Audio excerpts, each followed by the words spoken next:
provided by ODS Health Plan, the group medical plan that meets the needs of more than 600,000 Oregonians by providing a broad range of medical and dental coverage and responsive service.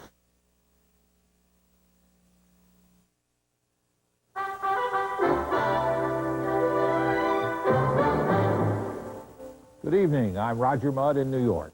And I'm Jim Lehrer in Washington. After our summary of the news this Wednesday, Senators Wofford and Nichols debate the Clinton National Service Plan. Elizabeth Brackett updates the flood situation in Kansas City. Then come reports on the fighting along the Israel-Lebanon border, on the problems between the two new nations of Russia and Ukraine, and on a Green Beret's return to Cambodia. Major funding for the MacNeil Lehrer NewsHour has been provided by PepsiCo.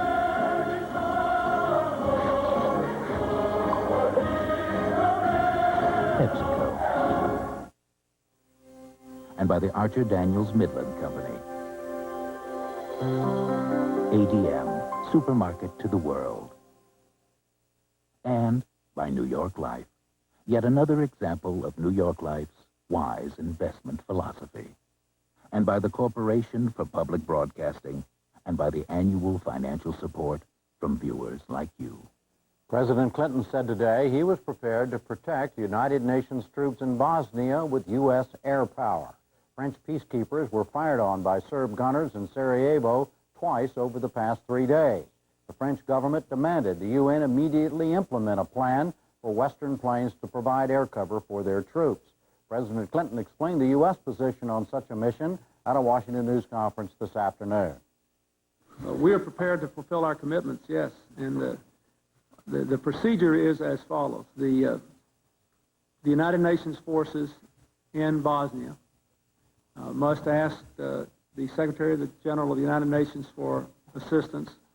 He will then relay that request to NATO, and we would act through NATO, and the answer to your question is we are prepared to move if we are asked to provide that assistance by the Secretary General. Will it be enough to deter aggression, to stop the shelling of Sarajevo, to bring the parties to the peace table? I don't know, but we are prepared to do our part. The U.S. has already moved about 24 ground attack aircraft to bases in Italy for possible airstrikes in Bosnia. UN Secretary General Boutros-Ghali said today the operation could begin as soon as Monday once rules of engagement were worked out. He also said he was waiting for a green light from the commander of UN forces in the former Yugoslavia. Meanwhile, the Bosnian peace talks continued in Geneva. UN officials said negotiations were progressing steadily but gave no details. Bosnian Muslim officials complained they were being railroaded into a settlement. The talks are on a Serb-Croat plan to divide Bosnia into 3 ethnic states. Roger? President Clinton said today both Israel and the Hezbollah guerrillas should stop their fighting in South Lebanon and that Syria should encourage them to stop. Earlier, the State Department accused Israel of targeting civilians in Lebanon. The department said Secretary of State Christopher had telephoned his concerns to Israeli Prime Minister Rabin. This was the 4th straight day of cross-border fighting in the region. More than 14 people were reported killed, bringing the 4-day toll to at least 82. Thousands more people fled the region to escape the attacks. UN and Lebanese officials estimated that more than 200,000 people out of a population of 800,000 had left the area. The Israeli government also drew a sharp rebuke today for its assault from UN Secretary General Boutros-Ghali. In a statement issued in New York, the Secretary General said that given the history of the Mideast conflict, quote, it is deplorable that any government would consciously adopt policies that would lead to the creation of new flows of refugees and displaced persons. We'll have more on that story later in the program. CIA Director James Woolsey today confirmed that North Korea had tested a new missile that could carry nuclear, chemical, or biological payloads. He said the missile, with a range of 600 miles, is a significant threat to security in the region. Woolsey also voiced concern about use of the missile by other countries. He spoke at a House Foreign Affairs Committee hearing. Greatest concern is North Korea's continued efforts to sell the missile abroad, particularly to dangerous and potentially hostile countries such as Iran. Deployment of this missile will provide an important increase in the capabilities of various countries to attack their neighbors.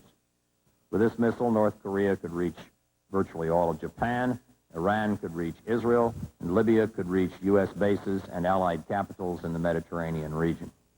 Woolsey said North Korea is believed to have enough nuclear material to make at least one bomb, and he welcomed its decision not to withdraw from the Nuclear Non-Proliferation Treaty. Woolsey also confirmed reports that Libya was constructing a second chemical weapons plant.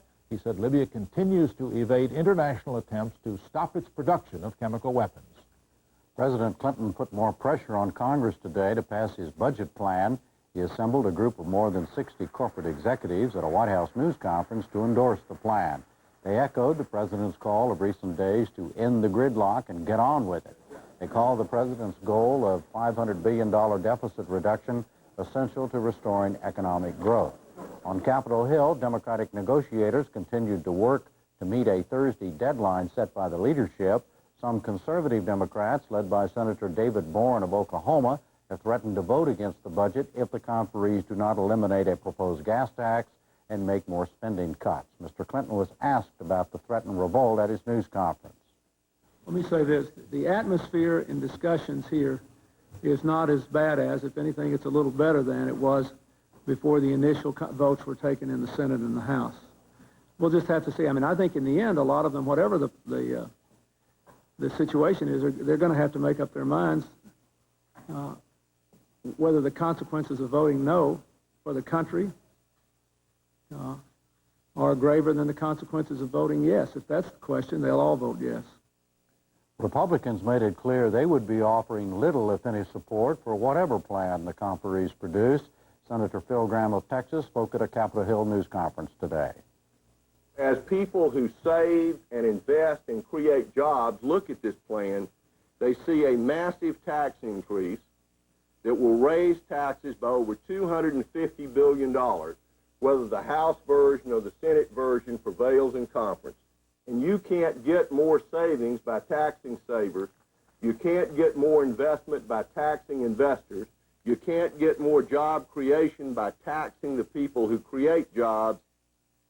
In economic news today, the Commerce Department reported factory orders for durable goods rose 3.8% in June. Most of the increase came from higher airplane sales. Ford Motor Company and Chrysler both reported sharply higher profits today. Ford said its second quarter earnings doubled to $775 million. Chrysler's profits were $685 million, nearly 4 times what it made in the same period a year ago. Flood-soaked Midwesterners may be in for some drier weather over the next few days. The National Weather Service today reported signs of a break in the system that's been causing continual rain in the region for the past 6 weeks. Meanwhile, levees in the Kansas City area continue to hold under mounting pressure from the Kansas and Missouri rivers. Both rivers crested yesterday at record levels. About 8,000 people in Kansas City, Kansas have been evacuated. The Army Corps of Engineers said the Missouri River could start dropping a foot a day if the area is spared any more rain. Levees along the Mississippi River were also holding today, but a new crest was expected to test them again soon. Officials said the crest should hit St. Louis and towns south of it by early next week. The head of Italy's civilian intelligence service resigned today following 3 bomb attacks last night. We have a report from Tim Ewart of Independent Television News. It was the latest in a series of terrorist attacks which began 2 months ago, the explosions serving to further undermine Italy's already discredited political establishment. Historic buildings were damaged. There were human casualties too. In Milan, 3 firemen, a policeman, and a man sleeping on a bench were killed. Dozens were wounded. Said one, the explosion was like an earthquake. In Rome, one blast shook the basilica used by the Pope in his role as Bishop of Rome. Another destroyed part of a 7th century church nearby. Italy's cultural heritage was once again a terrorist target. It's not clear who was responsible for the attacks. Some blame the mafia, others extremists who want to further destabilize the government. Labor groups organized demonstrations this morning, and union leaders demanded a 2-hour general strike to protest what they called an assault on democracy.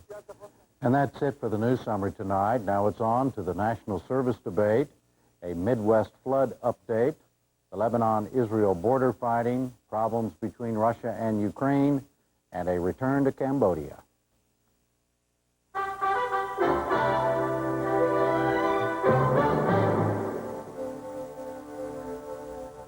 We lead tonight with a discussion on the President's National Service Bill. Today, the House of Representatives considered the legislation that would allot $389 million next year to a federal program giving about 25,000 students $5,000 a year to pay for college. In return, the students would take public service jobs for up to 2 years. They would work before, during, or after college for minimum wages, $4.25 an hour, to be funded partly by state and local governments. This afternoon, the House cut the $5,000 allowance by about 10%. At the same time, the Senate is still caught up in a Republican filibuster over the bill. We'll sample the debate in the Senate after this backgrounder from correspondent Kwame Holman. On Monday, nearly 1,000 young people jammed a committee room in the Dirksen Senate office building to voice their support for the National Service Bill and to urge members of Congress to pass it quickly. Congress, don't delay any longer. Pass national service now and give more of us a chance to make a difference. Give us a chance to become productive and contributing citizens of the world. Meanwhile, in Chicago, President Clinton was delivering the same message, but aiming it directly at Senate Republicans. They just want to delay it. Why? Why shouldn't we send a signal to America's young people that we want you to work in your community to make it a better place? The National Service Bill has at least the 51 votes needed to pass in the Senate, but hasn't had the 60 votes needed to end debate on the measure. Yet Republican Arlen Specter, a co-sponsor of the bill, yesterday denied Republican opposition amounted to a filibuster. Now, there are a few of us on this side of the aisle, myself included, who find ourselves characteristically in the position of being swing votes. And after I took a look at the cost involved in this bill last week and I discussed it with a number of members of the other side of the aisle and the administration, it seemed to me that it was too expensive. Senate Republicans, led by Nancy Kassebaum of Kansas, say their concern is that for a new program, the National Service Bill is too big and too costly. I'm convinced, Madam President, that if this program is going to succeed, it really should start smaller rather than larger and grow as the participation and the community needs to fill the program out so it can be a disciplined, reasonable approach to what I think we would all wish to see achieved. Senator Edward Kennedy reportedly is ready to offer a scaled-down version of the president's bill, but yesterday showed frustration with Senate Republicans. Until now, the debate on national service has been open and constructive. Last week, we discussed the important issues, looking for opportunities to find common ground and strengthen and improve bills. We have accepted or agreed to accept 14 amendments already, almost all of them offered by Republicans. All of these changes have improved the bill. They've made the bill stronger and more bipartisan, and there is no justification for a filibuster. The Senate is scheduled to vote on ending the filibuster tomorrow. The outcome is very much in doubt. We hear from two senators now on different sides of the debate. Senator Harris Wofford is a Democrat from Pennsylvania, and Senator Don Nichols, a Republican from Oklahoma. Good evening, Senators. Senator Nichols, what is your main objection to the National Service Bill? Well, probably, Roger, the main objection is the cost of this program. It's a brand new program. It's going to be enormously expensive. And I think if our primary purpose is to help people educationally, its cost is way out of line compared to other programs that we have for education. The cost is enormous. Under the President's budget, the first year is going to cost about $16,000 per person or per participant. By 1997, it's going to be $22,600 per person. This under the President's budget, and they're entitled to 2 years. So that's over $45,000 per participant. I think that's outlandish when you compare it to Pell Grants, when you compare it to student loans. It's much more economical, and we help millions of people there. Even under the President's proposal, if we spend $3.4 billion a year, which he requested for 97 and 98, that would only help 150,000 people at a cost, again, of like $45,000 per beneficiary. I don't think that's money well spent. Well, where does the $45,000 figure come from, Senator? Roger, if you take the President's budget, he requested $3.4 billion in 1997 and 1998, an additional $3.4 billion. He calls for 150,000 beneficiaries each of those years, or participants. If you just divide $150,000 into $3.4 billion, that's where you get the $22,600 per year. So it's an enormously expensive program because not only do they get the $5,000 educational benefit, but they also have a job. And so they're going to be paid minimum wage. Minimum wage will be increasing. In addition to that, they're going to get health care benefits. In addition to that, they're going to get daycare. Plus, there's going to be enormous administrative costs. So you add all that together, under the President's own budget figures, the cost is $22,600 per participant per year by the year 1997. Senator Wofford, do you acknowledge the accuracy of your seatmates' figures? No, and he knows that nowhere in this bill, nowhere do those figures appear. The proposal that was before us was for $394 million to enable 25,000 young people at $5,000 a year education voucher, as you accurately said, at minimum wage, at a very modest health care plan, $15,000 per person, to engage in hard service to their communities. Cost 2.5 times that to send a Peace Corps volunteer abroad. I'm glad Don wasn't around when we were starting the Peace Corps. I can see him. There were a lot of Republicans that tried that. They said, let's start this as a tiny pilot project. Sergeant Shriver and John Kennedy said, we want to start it with impact that can help define America in the world. It's the best investment we've made in overseas aid, but this is a small investment compared to what we've put into a Peace Corps volunteer. It's time to bring that Peace Corps idea home in practical ways. This is a sound beginning of a program. Senator Wofford, you've likened it now to the Peace Corps, and others have likened it to the GI Bill, but the Democrats have now scaled it back from what started at $7 billion to $2.5 billion, and now you're down to just $1.5 billion. How could a program that small have any impact at all? Well, it's either too small or too big, I gather tonight. I think it's just about right. We have indeed gone the extra mile to help break this filibuster, this gridlock. There are lots of Republicans that want to vote for this that aren't being permitted by the gridlock, the lock on filibusters in this side of the House. There are a score of Republican sponsors in the House that say this is basically a Republican idea in all of its aspects. The program has scaled down, has trimmed, that we're presenting before the Senate tomorrow on a vote, would enable over 3 years 100,000 young people to participate in this program. It'll be $1.5 billion, $15,000 total cost per person. That 100,000 young people engaged in this can find themselves and help change America. It took the Peace Corps 26 years to build to a total of 100,000 volunteers who've served abroad. So it's a good beginning. It's a small beginning. And the Republicans now, actually, the only difference between the proposals the Republicans have made is that they say instead of a 3-year authorization, it should be a 2-year authorization, which is another way of undermining the bill. You can't start a new program in 2 years and spend your second year defending the program to be reauthorized.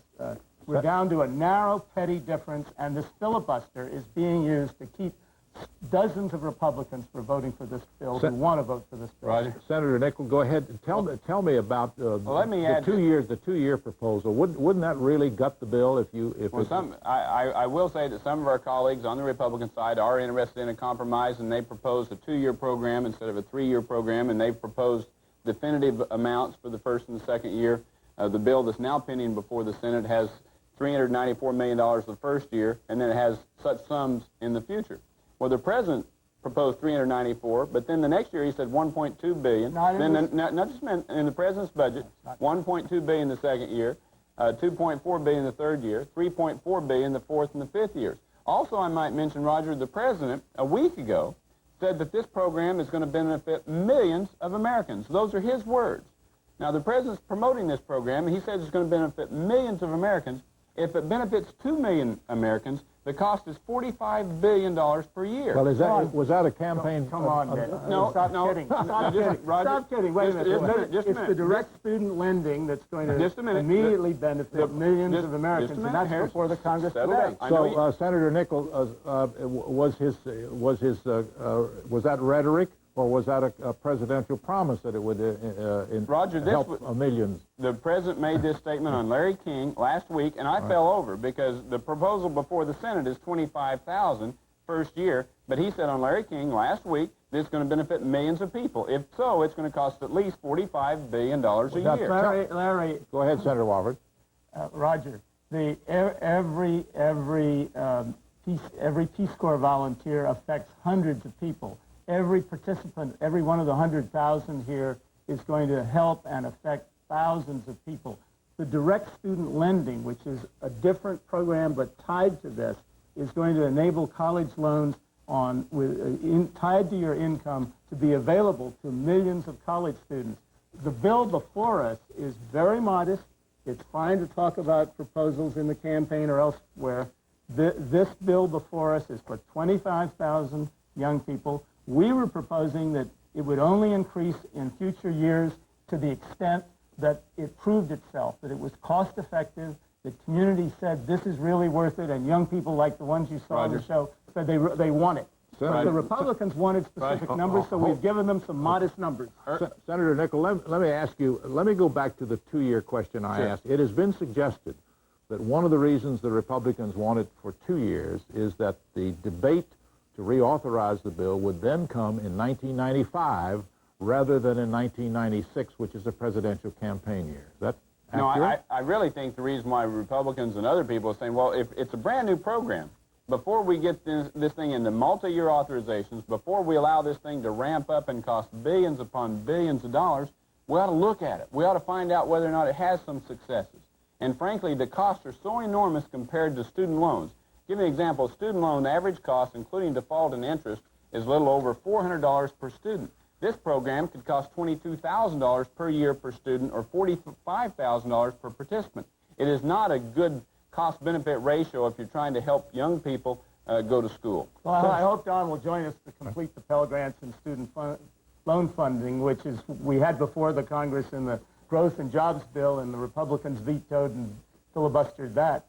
So join us in that. I'm for that. But this is an entirely different service program that young people are getting $5,000 to help them go to college after a year of hard service. It'll be the best investment we've made, as the GI Bill was after World War. Senator Nichols, you're aware of the editorial criticism and the criticism from Democrats that all you and some Republicans are trying to do is deny President Clinton something that's very dear to his heart. You're not arguing on the merits, you're just trying to block the initiative. Well, I disagree. They should listen to our debates. I've made several speeches on the floor, and I'm saying, wait a minute, let's not start a brand new expensive program that, frankly, the same time that the Democrats are trying to raise everybody's taxes in America, they're also trying to come up with a brand new spending program. Now, I understand my friend's excitement because Democrats are excited to spend somebody else's money. This is a big new spending program. My friend says they're going to have a hard year of work. They have to work 1,700 hours a year to qualify for this program. That's about 30-some hours a week.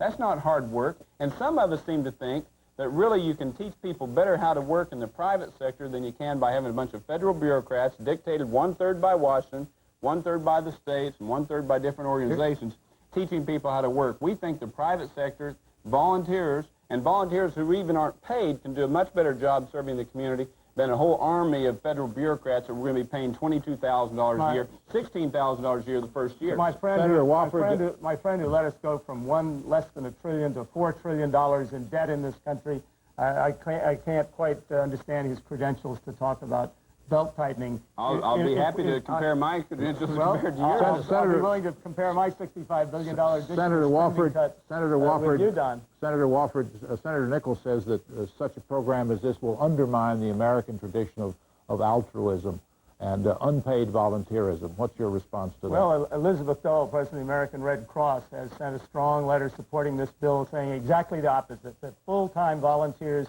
can help multiply the number of part-time volunteers, can help spread the volunteering ethic in this country, and that the American Red Cross is ready to help implement this act with the use of full-time volunteers along with their part-time volunteers. Ex-Peace Corps volunteers, by now 140,000, are proving that 2 years of intense service leads them to a lifelong practice and ethic of volunteer service. This will multiply that. Tomorrow you have a cloture vote scheduled. You've got 56 Democrats. Apparently you have 2 Republicans, Durenberger and Jeffords, who will join you. That makes 58.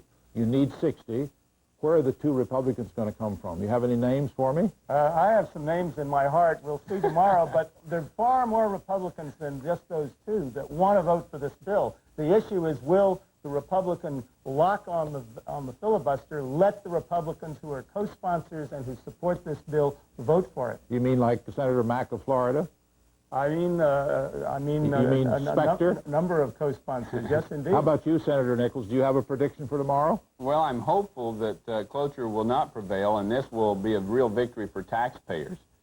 Frankly, if they get cloture and they're able to steamroll this bill through the Senate, through the Congress, I will just tell you right now, Roger, we're going to look back 4 and 5 years from now, and you're going to see a program that is exploding in cost.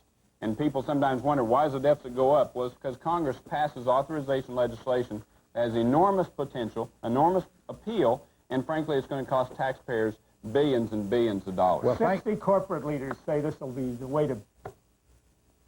Thank you both very much, Senator Walford and Senator Nichols. Jim? Thank you, Rick. Still to come on the NewsHour tonight, a flood update, the Middle East fighting, Russia versus Ukraine, and a Green Beret's return.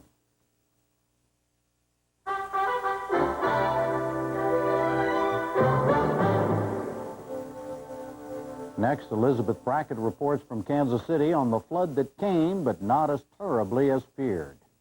Finally, some good news from the flood-ravaged Midwest. Despite a record-level crest on the Missouri River and a near-record crest on the Kansas River, the levees protecting Kansas City, Missouri and Kansas City, Kansas held. Mayor Emanuel Cleaver said both cities could breathe a big sigh of relief. We think that we may have dodged the bullet. We think that we may have been able to get beyond what could have been a very difficult time for Kansas Cityans. Our levees so far are holding. We did not have any water coming over the levees, so the question now is whether the levees are going to hold. And that's a question that we still have not answered because we've never had this kind of impact on the levees. But right now we feel somewhat comfortable in the fact that things are probably going to return to normal very shortly. The two cities were prepared for the worst.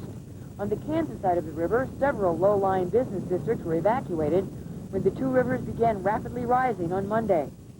As the rivers were racing toward their crests, water began seeping through the concrete flood wall that protects the cities. The Assistant Chief of Engineering for the Army Corps, Michael Bart, says the 62 miles of Army Corps flood walls and levees have never been under such pressure. It's probably got its biggest test within the last couple days here. It's still being tested, but it's functioning, and we're pleased with its performance. What are the fears now? Additional rainfall, more water coming down the river, adding to the already peaks that have occurred, levees that are getting saturated, but right now we have no specific concerns. Officials here say it is not just that the cities got lucky. An extensive flood control plan has been in effect here since the 1930s. The first flood wall and levees were built in the early 40s. Following a major flood in 1951, the wall and the levees were raised and reinforced. Today, the roughly $100 million spent to protect the cities seemed like a good investment. Down 4 inches. Now, we have had flooding. I want to make sure that I get out the message that we have had serious flooding. We've suffered losses in the millions. We think that it could have been worse. We were fortunate in that many people in the community had some foresight, and we've probably been able to come out of this a little better than most of the cities upstream in particular. But they are still keeping a very close eye on the rivers here. Michael Bart says the Army Corps has been analyzing the data from this gauge station sitting in the now raging Missouri 4 times a day. The gauge readings in there give us an indication of how much freeboard we have remaining on the levee system. It also gives the U.S. Geologic Survey and the National Weather Service valuable data in order for them to make crest predictions, as well as discharge and velocity measurements, all that type of technical data that is needed for analysis of the flood. Did you ever think you'd see the river at this height?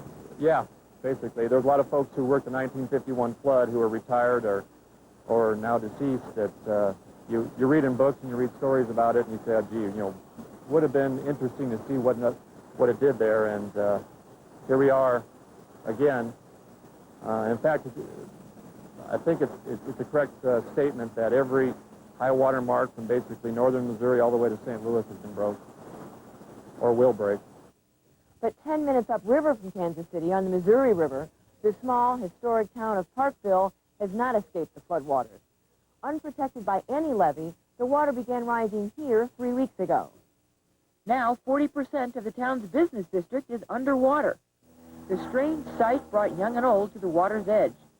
On the street, there was talk of little else but what had happened to their town. Reverend James Hart told his concerns to a doctor who had volunteered to help. I think cleaning it up is going to be a depressing. I think it's going to be more depressing. Now there's nothing you can do but wait. But when you have to go clean it up and see what's left. Well, I figure if people don't need to be concerned about their health care when they're worried about their whole place is being destroyed. Former Parkville alderman and business owner Bob Dixon is worried about the town's economic future. But he, like many here, is not pushing for levee protection.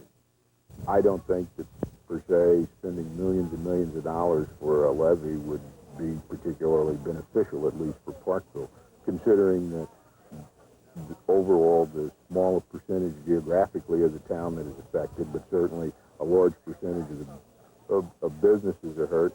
But I think that if you ask most business people, which would they rather have, a scenic view of the river or this, I think most of them would perhaps opt to, we'll take our chances again. But right now, the view of the river in Parkville is anything but scenic.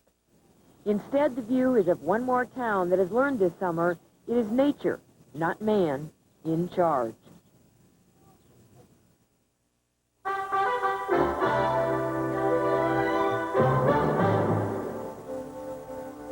Now, a report from Israel on the reaction to the Israeli attacks on Muslim and Palestinian guerrillas in South Lebanon. Today, President Clinton urged restraint on the Israelis, and the State Department and other countries have issued stronger criticism of the shelling of South Lebanese villages. There is also controversy within Israel. Liz Donnelly of Independent Television News narrates this report. The roads north to Beirut are jammed as tens of thousands of civilians, men, women and children, left their homes in southern Lebanon, desperate to escape Israel's bombardment. Families climbed into anything which would take them. Many had packed hurriedly, grabbing a few precious possessions to leave homes destroyed by the bombing. After 3 long days, the bombardment was eased slightly this afternoon. Israel said this was to allow civilians to leave the area. The Israelis said they wanted to force at least 150,000 people north. They appear to have more than succeeded. Some estimates now put the figure at 250,000. Israel's calculating that this exodus will exert such pressure on the authorities in Beirut, and through them on Syria, which effectively controls the Lebanon, that the Syrians will take action to subdue Hezbollah, which has increased its attacks on Israeli soldiers operating in occupied southern Lebanon. After a specially called cabinet meeting this morning, which heard reports of great satisfaction from the army at the way the operation was going, the government said its strategy remained unchanged. The policy of this government and the aim of this operation is to put an end to the attacks by the Hezbollah against the citizens and the residents of Israel in the north. And it's up to them, or up to the Lebanese authorities, as well as the Syrian patrons, to put an end to this, and then there is no further claim. I think today we see the first results of our activity in the last 3 days. Many villagers listened to our warnings and left the villages, and now whoever is left is obviously member of the Hezbollah and the other terrorist organizations who used to operate there. But in the wider political arena, Israel is far from united. After criticism in some of this morning's newspapers, the Prime Minister Yitzhak Rabin faced heckling from his left wing in the country's parliament, the Knesset.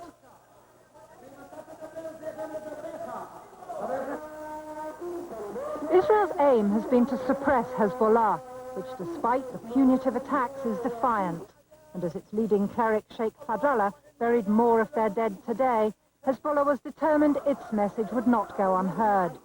It vowed to continue its struggle against Israel, whatever the cost, and said the Prime Minister Yitzhak Rabin would pay dearly for his illusions.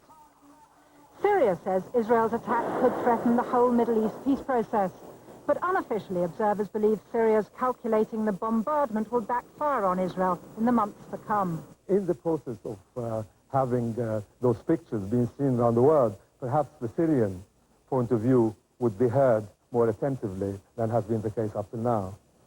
So Syria really hopes to benefit in the longer term in the peace process? Oh, absolutely. I don't think what is happening from a Syrian point of view is a hindrance to peace. It is seen, I guess, in terms of a lubricant to peace, or something that will introduce new blood to peace and make it more forthcoming than has been the case up till now. And as Israel has learnt, it certainly hasn't been prepared to force Hezbollah into submission yet. Late this afternoon, in another gesture of defiance, more Katyusha rockets landed in northern Israel and were immediately followed by further reprisals. The 11th air raid today in what Mr. Rabin is calling Operation Accountability.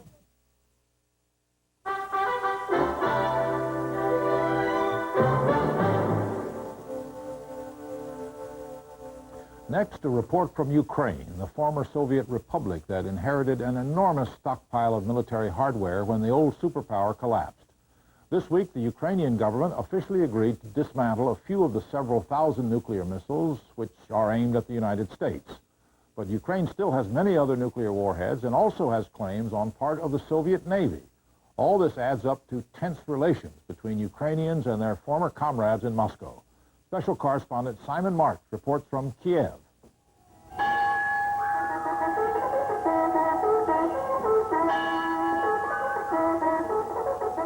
Dawn in the Crimea, and a tradition as old as the Black Sea Fleet itself. But the flag that's raised on patrol boat number 112 is a Ukrainian flag, hoisted by sailors who challenged the Commonwealth of Independent States for the right to own their vessel. These men were among the first sailors to pledge allegiance to an independent Ukraine. Their ship is the first in the Ukrainian Navy. I think it's right. It's necessary and it's essential. Every civilized state has the right to have a fleet. Ukraine already has its own fleet, and will have an even newer and stronger fleet in time. Officially, the Black Sea Fleet is now being evenly divided between Russia and Ukraine. The two countries have spent 2 years arguing over the spoils of the Soviet Navy. Their decision to split the fleet came after officers on more than half its 380 ships raised the St. Andrews flag of Russia in place of a Commonwealth banner to illustrate their loyalty to Moscow. But many officers want the whole fleet to come under Russian jurisdiction. They say they'll refuse to obey orders to carry out the proposed split.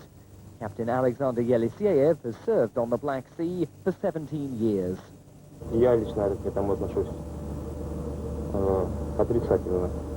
Personally, I'm against it. The relations between all the officers on board ship are good. We live together, we work together. But now we're going to have to split up. You can divide up ships, but how can you divide up people? With question marks hanging over its future, morale and discipline have evaporated from the Black Sea Fleet. Sailors, uncertain whom they serve, sunbathe in the shadows of guns that were once ready to fight the Soviet Union's enemies. Nearly all the ships in the fleet are grounded. A fuel shortage means some haven't left port for a year and a half. Defense analysts say a force designed to take on the U.S. Navy in any Mediterranean conflict is now more politically significant than strategic. It's a large piece of military junk for which Russia and Ukraine are now competing. And there is very little strategic reason for Russia to have it and no strategic reason for Ukraine to have it. The same cannot be said about these. Some of the 176 intercontinental ballistic missiles that Ukraine also claims as part of its legacy from the Soviet Union. Under the START 1 treaty, they should be scrapped, but Ukraine hasn't yet ratified the arms accord. The missile's 2,000 nuclear warheads remain targeted on cities across the United States. Ukraine only has the power to block an order issued from Moscow to launch the missiles from their underground silos. But officials in Washington and Moscow say Ukrainian scientists are trying to break the missiles' launch codes to give Kiev full control over them. That claim is rejected by Colonel Vladimir Tertichny, second in command over Ukraine's strategic nuclear forces. Украина в лице президента Владимира Макаровича Кравчука объявила на весь свет, на весь мир. Ukraine's president, Leonid Kravchuk, declared to the whole world that Ukraine, in the future, will be a non-nuclear power. And if Ukraine is to be a non-nuclear power, why do we need to be cracking the codes?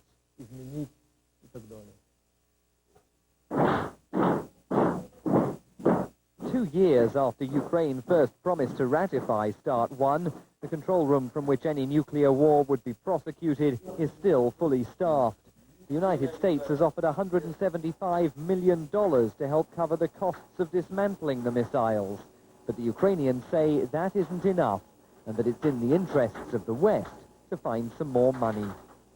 We don't want to put burden on other nations in this respect, but one should take into account that many of those nuclear warheads are directed at the territory of some Western countries, which were considered by the former Soviet Union as their potential enemies.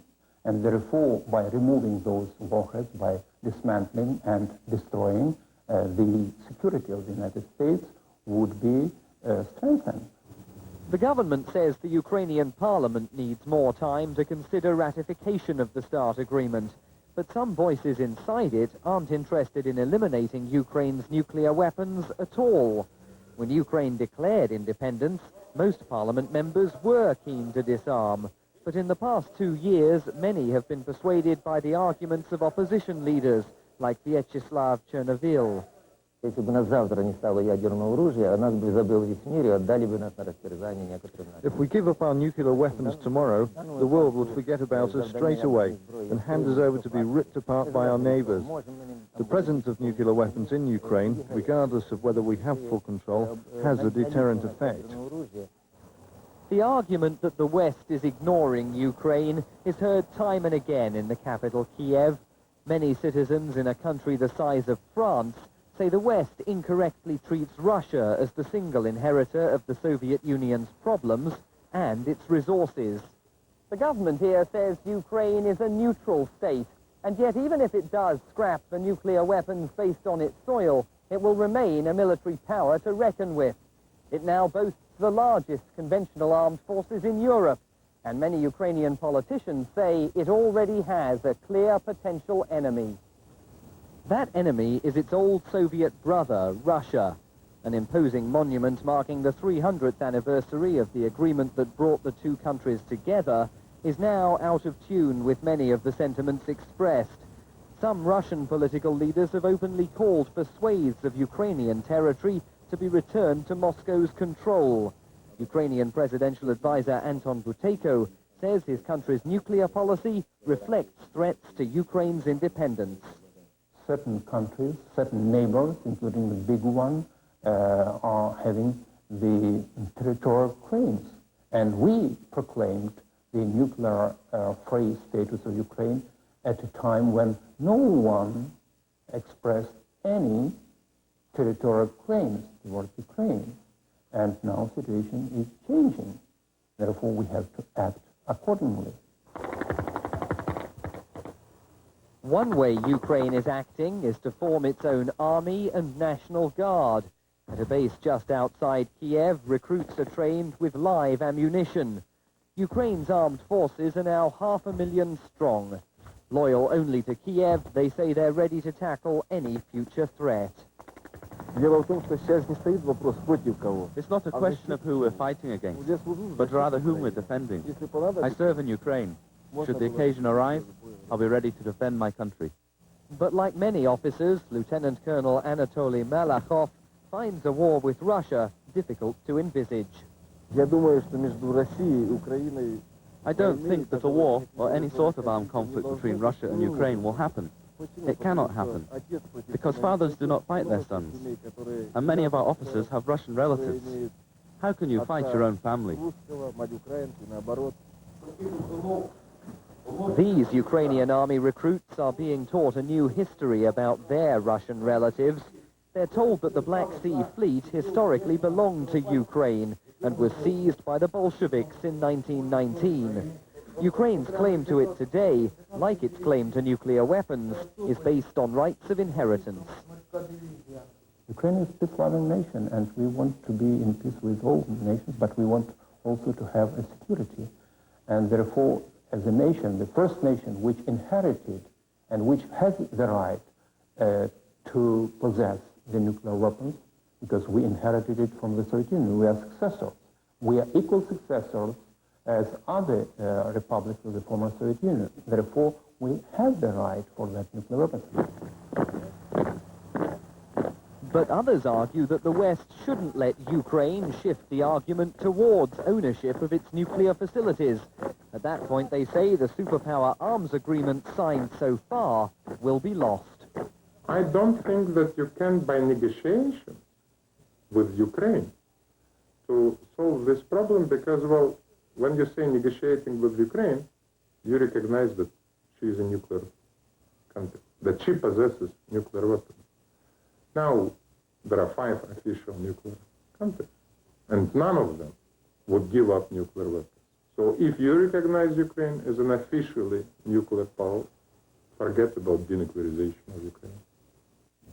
The impact of the Soviet Union's breakup for the balance of power is only now being fully realized. Ukraine and Russia are still arguing over their military inheritance, while the rest of the world waits to see whether they'll honor their international commitments.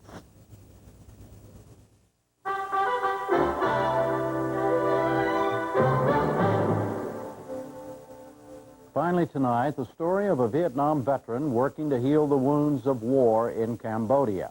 When the Vietnam War spilled into neighboring Cambodia in the late 1960s, Special Forces Sergeant Ron Podlasky took his unit over the border. Now, 25 years later, he's back in Cambodia, but in a very different role. Correspondent Elizabeth Farnsworth reports from the capital city, Phnom Penh. The 16,000 UN peacekeepers sent to Cambodia in November 1991 are beginning to pull out. They leave behind a newly elected government under the leadership of Prince Norodom Sihanouk.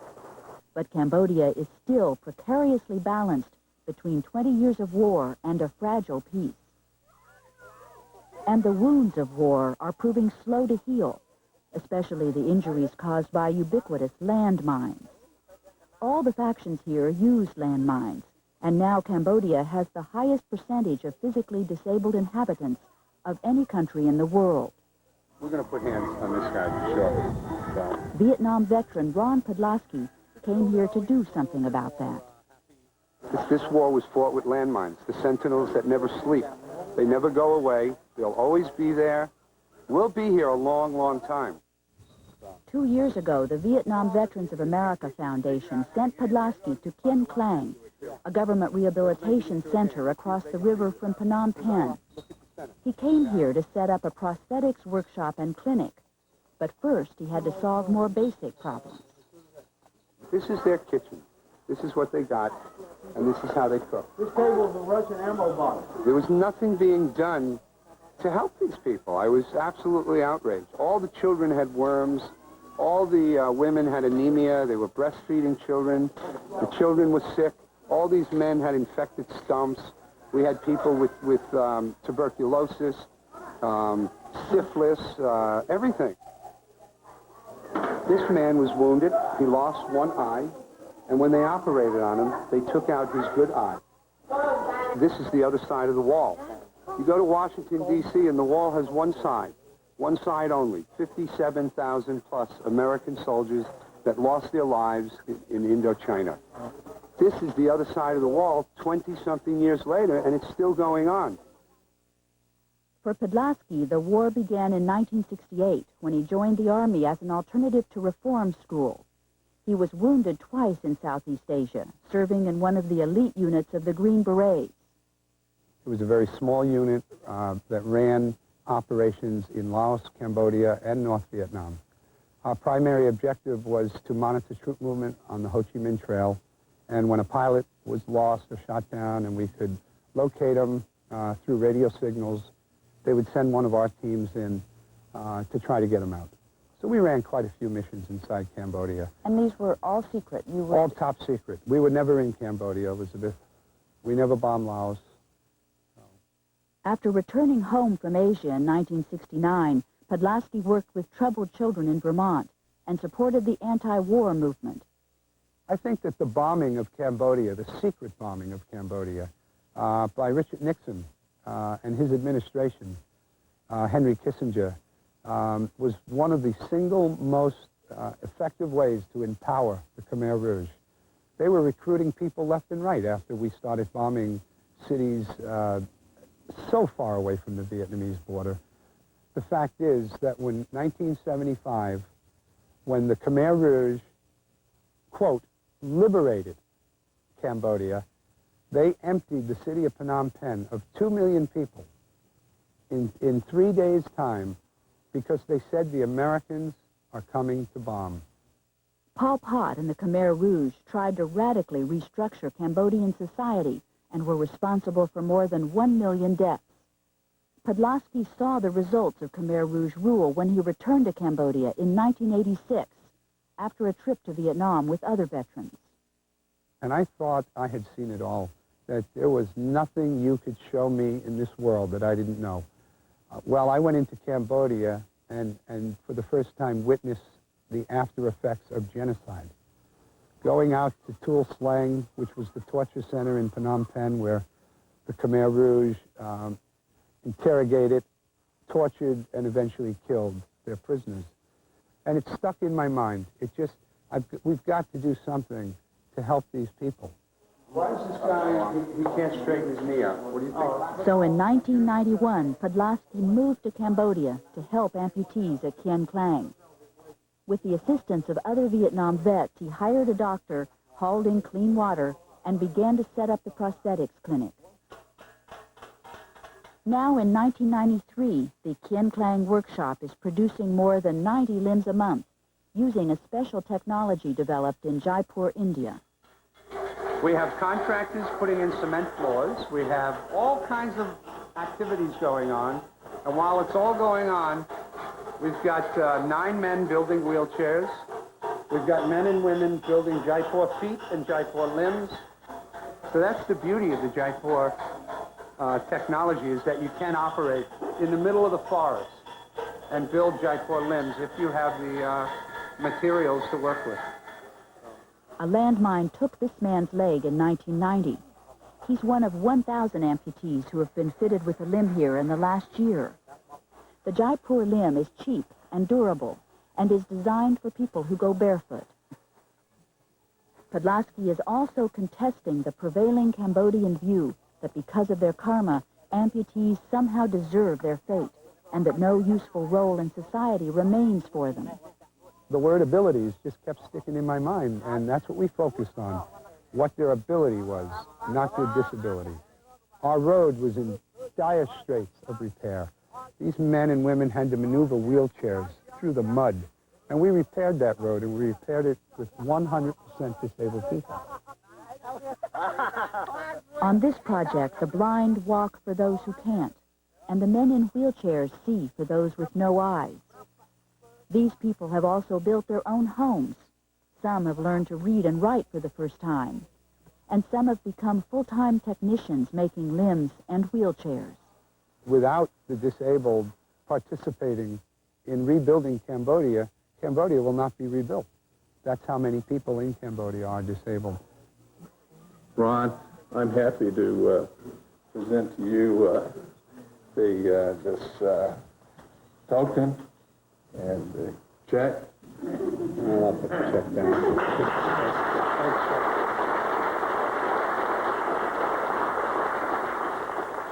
In June, the Boston-based Petra Foundation, which annually recognizes people working behind the scenes for human rights, presented Podlaski with an award for his Cambodia work. Podlaski used the opportunity to call for a ban on the use and production of landmines. And Cambodia will be demined, but it'll be demined one leg, one arm, and one life at a time. When they step on them doing their farming chores, and they're going to step on them until we collectively in the world can address our governments to help pass legislation to stop making these weapons.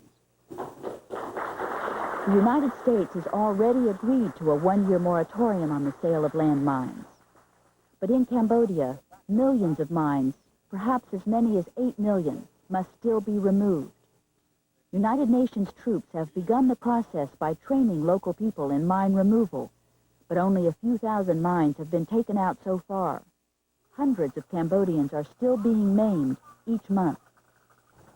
Meanwhile, Ron Podlasky continues to expand his work at Kien Klang. In Cambodia, the demand for artificial limbs shows no signs of letting up.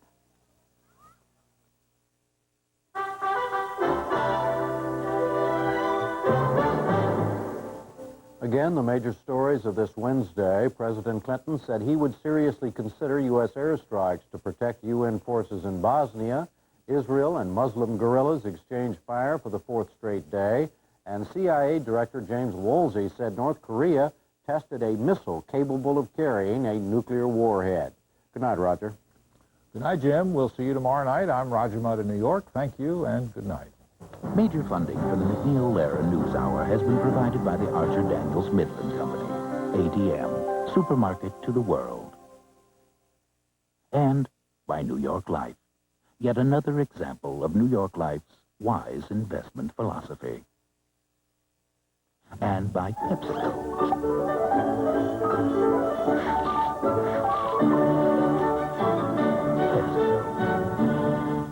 And by the Corporation for Public Broadcasting, and by the annual financial support from viewers like you. I'm Nancy Marshall with OPB Radio. Tomorrow morning from 5 to 9 on OPB Radio, it's Morning Edition. Tomorrow, how the Family Leave Act affects employers. Video cassettes of the MacNeil Lehrer NewsHour are available from PBS Video. Call 1-800-328-PBS-1. This is PBS.